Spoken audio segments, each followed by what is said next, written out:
Presyo ng pusit ngayon 900 ang kilo. Ito po, pumipili po ngayon si Nestor Lakay ng pusit. Meron tayong pre-orders na pusit.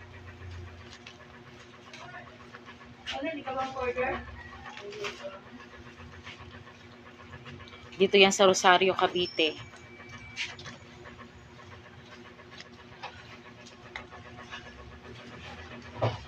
Palagi po tayo ditong bumibili ng tuyo. Bumili rin tayo ng tuyong isdang tamban at tuyong salinas.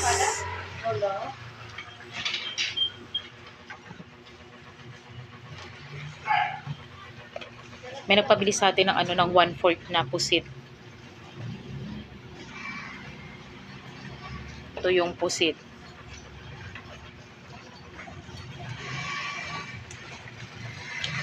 Ate, yung parang ganitong ballpen, magkano pa rin ate ang 900. Parehas sila ng ng presyo.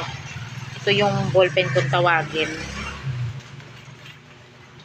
Yan, sa mga naghahanap ng iba't ibang tuyong isda, dito na lang kayo sa sa Rosario, Cavite pumunta. Malapit ito sa Kaputang Pandawan po, sa may bulungan.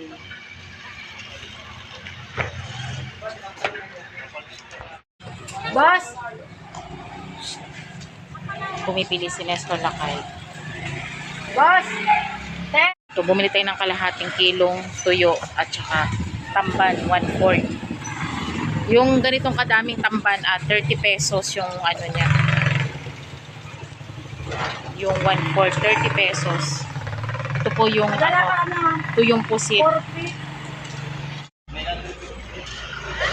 Ayan, tita. 1/4, 225. 30 na, boss.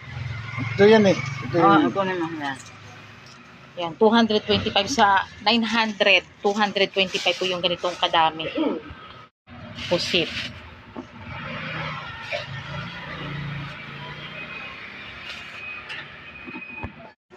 Magkano ito? 30, 25, 25. Madalas po kami nandito pag nakabili na po tayo ng tinapa. Pumupunta po kami dito sa sa Rosario, Cavite, sa bilihan ng tuyong isda. Ito po ay mga nagpapabili po sa amin, may mga pre-orders po tayo. Sa pagkuha po namin ng tinapa, yan sinasabay na po namin. Tayo ng 20 pesos na alamang, kalahating kilong tuyong salinas, 1/4 na tamban at 1/4 na puset. Magkano lahat to? 350. 350. Maraming salamat po sa panonood po ng aming channel, Nestor Lakay Channel. At huwag niyong kalimutan mag-like, share, and subscribe po sa aming channel. Maraming salamat po and God bless po sa ating lahat. Thank you so much po.